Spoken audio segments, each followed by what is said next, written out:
কার্যকর মেডিকেল কলেজে যে অত্যন্ত দুঃখজনক যে ঘটনাটা ঘটেছে, আমাদেরই কলেজের একজন পাঠরতা ছাত্রী নৃশংসভাবে মার্ডার হয়েছিল, সেই ব্যাপারেই জিজ্ঞেস করার জন্য এসেছিল। সেই দিন কি আপনার সঙ্গে সন্দীপ বাবুর কোনো কথা হয়েছিল? উনি হসপিটালে পৌঁছানোর আগে আপনাকে কিছু বলেছিল?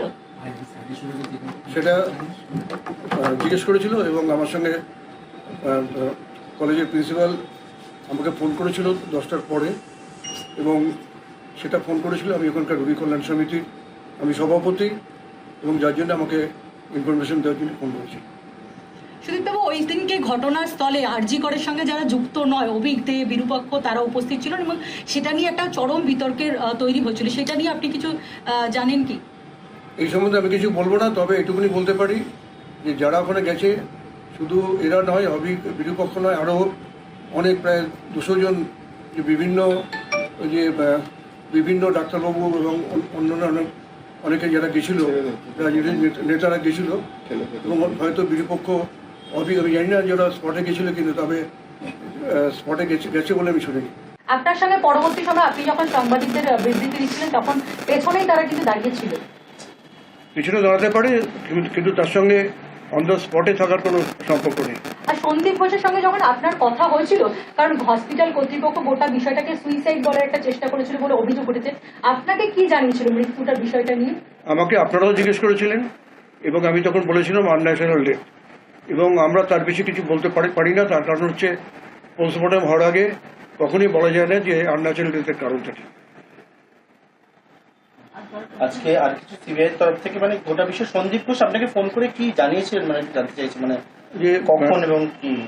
10টার পরেই সম্ভবত আমি তখন বেরোচ্ছিলাম, যে সেদিকে আমাদের মেডিকেল কাউন্সিলের মিটিং ছিল 12টা থেকে আমি বেরোবার জন্য প্রস্তুত। 10টার পরেই হতে পারে আমাকে জানিয়েছিল, এবং আমি স্তম্ভিত হয়ে যাই, কারণ ওই হাসপাতালে আমার জন্ম, ওই হাসপাতালে আমি কাজ করেছি, আমার বাবা ওখানে পড়াতেন, এবং ওই হাসপাতাল সম্বন্ধে আমার একটা বিশেষ দুর্বলতা আছে, কারণ আমার একসময় আমি বেলগাছের এমএলএও ছিলাম, এবং ওটা বেলগাছের কেন্দ্রের মধ্যেই পড়ে, এবং যার জন্য আমি স্তম্ভিত হয়ে যাই।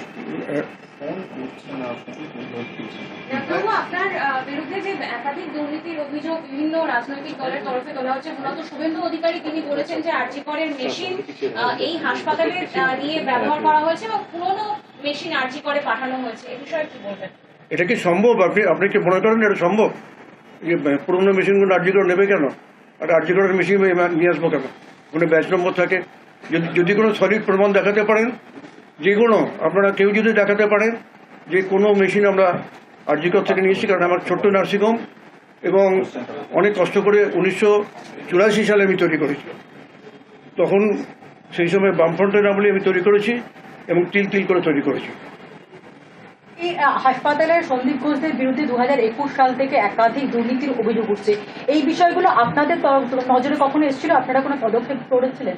দেখুন, ব্যাপারটা সিবিআই তদন্ত করছে কলকাতা হাইকোর্টের তত্ত্বাবধানে। আমার মনে হয় না যে এই সম্বন্ধে কোনো মন্তব্য যে আমাদের তরফ থেকে করা উচিত। আপনাকে কি আবার যেতে বলা হয়েছে বা কিছু? যেতে বলার কোনো ব্যাপারই না। আজকে কিছু খবর নেওয়া ছিল, সেটা জানতে চেয়েছিল, ওরা জেনে চলে গেছে। লাস্ট একটা প্রশ্ন, যেটা হচ্ছে আপনি রোগী কল্যাণ সমিতির প্রধান ছিলেন আরজিকর হাসপাতালের ভেতরে রাত্রি 3টের সময় একজন সিভিক ভলেন্টিয়ার ঢুকে যাচ্ছে, যখন তখন ঢুকে যাচ্ছে, এই বিষয়গুলো কি আপনারা কখনো আপনাদের নজরে আসেন? আপনার নিশ্চয়ই জানা আছে আর কি। রোগী কল্যাণের যারা সভাপতি আছে বিভিন্ন জায়গায়, যে তাদের কাজ হচ্ছে যে রোগীদের সহায়তা করা, এবং সেটাই দেখা আর কি, যে হাসপাতালের ডে টু ডে অ্যাডমিনিস্ট্রেশন দেখা বা অন্যান্য যে কাজকর্মগুলো, সেগুলো কিন্তু অ্যাডমিনিস্ট্রেশনটাই দেখে এবং তারাই দেখবে। ঘটনার পর হাসপাতাল কর্তৃপক্ষের ভূমিকা নিয়ে বিভিন্নভাবে প্রশ্ন উঠতে শুরু করেছে। আপনার কি মনে হয় হাসপাতাল কর্তৃপক্ষ যথাযথ ভূমিকা পালন করেছিল, কোনো গাফিলতি ছিল না?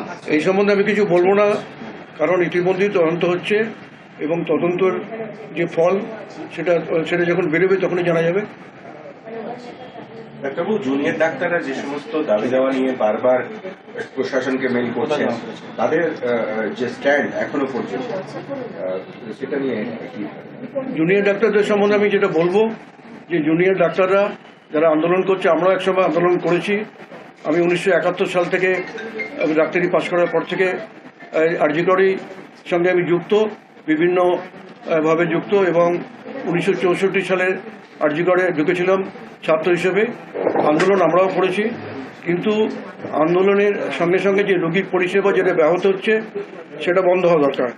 এবং আমি জুনিয়র ছাত্রদের বলবো যে রাজনৈতিক রঙের যখন ওরা দেখছে না, যে রাজনৈতিক রং না দেখে যে ওদের দাবি দেওয়াগুলো আমাদের মাননীয় মুখ্যমন্ত্রী বলেছেন যে বিবেচনা করবেন, তা সত্ত্বেও যে ওরা কিন্তু রাস্তায় বসে আছে, আমি তাদের কাছে অনুরোধ করব যে আপনারা কাজে ফিরে যান, আপনাদের আন্দোলন চালান, কিন্তু কাজে ফিরতে হবে, মানুষের সেবার সঙ্গে কম্প্রোমাইজ করলে চলবে না। দুটো প্রশ্ন এক সেকেন্ড করে নিচ্ছে। একটা অভিযোগ জমা পড়ছে এবং অভিযোগ করছে যারা সাফাই কর্মী সাপ্লাই দেয় তারা বলছেন যে আপনাদের নার্সিংহোমের সঙ্গে তাদের কোনো চুক্তি নেই, আরজি করার সঙ্গে চুক্তি নেই, আপনি প্রভাব খাটিয়ে জোর খাটিয়ে এমন 3 জনকে আপনারা এখানে নিয়োগ করেছেন। কোনো প্রশ্নই ওঠে না, কোনো প্রশ্নই ওঠে না। এটা যেটা করছে এটা রটনা হচ্ছে। মানে জোর আপনি এতজন কাজ করে, আপনারা দেখছেন তো এখানে এতজন কাজ করে, এবং এটা মানে মিথ্যে রটনা। আরো একটা অভিযোগ যেটা ওরা বলছিল যে পোস্ট শুধু নয়, এখন অভিযোগ আপনারা জমা পড়েছে হাসপাতালের নানা সরঞ্জাম সেটা আপনার নার্সিংহোমে নিয়ে আসা হয়। একটু আগে তো বললাম, আপনাকে একটু আগে বললাম, ওইভাবে নেওয়া সম্ভব না। কিন্তু একটা বিষয় যে সন্দীপ ঘোষকে শোকজ করা হচ্ছিল, তার উত্তর এখনো পাননি, সেই জায়গা থেকে তার রেজিস্ট্রেশন ক্যান্সেলের বিষয় কি ওয়েস্ট বেঙ্গল মেডিকেল কাউন্সিল কিছু ভাবছে? সেটা ইতিমধ্যেই যে শোকজ করা হয়েছে, এবং আমাদের ওয়েস্ট বেঙ্গল মেডিকেল কাউন্সিলের যে এরপরে যখন মিটিং হবে সেই মিটিং থেকেই ডিসিশন হবে। আক্তার আলী তিনি প্রাক্তন ডেপুটি সুপার যে অভিযোগ করছেন এ বিষয়ে কি বলবেন আপনি? আক্তার আলীর ব্যাপারে কিছু বলবো না, কারণ ওটা সিবিআই তদন্ত করছে, তদন্ত থেকে বেরিয়ে আসবে যে ও ঠিক বলছে কিনা। ভিজিলেন্সের কাছে আপনার নামও দিয়েছিল, বলতে পারবো না। ঠিক আছে। আপনি কি আশিস পান্ডেকে ফোন করেছিলেন এবং ওই দিন যাওয়ার জন্য বলেছিলেন?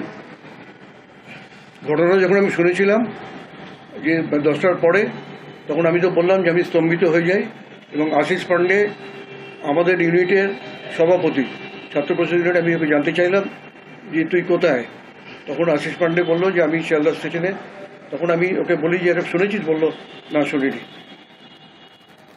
না, আপনি কি ওকে যাওয়ার জন্য বলেছিলেন?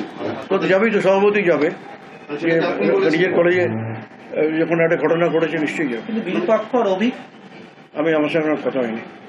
আশিসকে কি যাওয়ার জন্য ফোনে কথা বলার পর আপনি বলেছিলেন যেতে?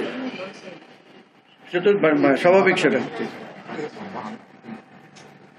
আর আপনি ওই দিন তাহলে সন্দীপ বাবু ফোন করার পরেই আপনি প্রথম জানতে পেরেছিলেন? সন্দীপ ঘোষ ফোন করার পরেই বিষয়টা জানতে পেরেছেন? হ্যাঁ, নিশ্চয়ই। আপনি পরবর্তীতে সিবিআই কি জানালেন, মানে সহযোগিতা করবেন গোটা বিষয়টা? যেহেতু কথা তো হয়ে গেল, যেহেতু কথা হয়ে গেল, সন্দীপ ঘোষ কি আপনার কাছে কোনো পরামর্শ দিয়েছেন যে গোটা বিষয়টা কিভাবে ডিল করা হবে, কি হবে, এই সমস্ত নিয়ে কিছু আলোচনা হয়েছিল যখন ফোন করেছিল আপনাকে? আমার মনে হয় না।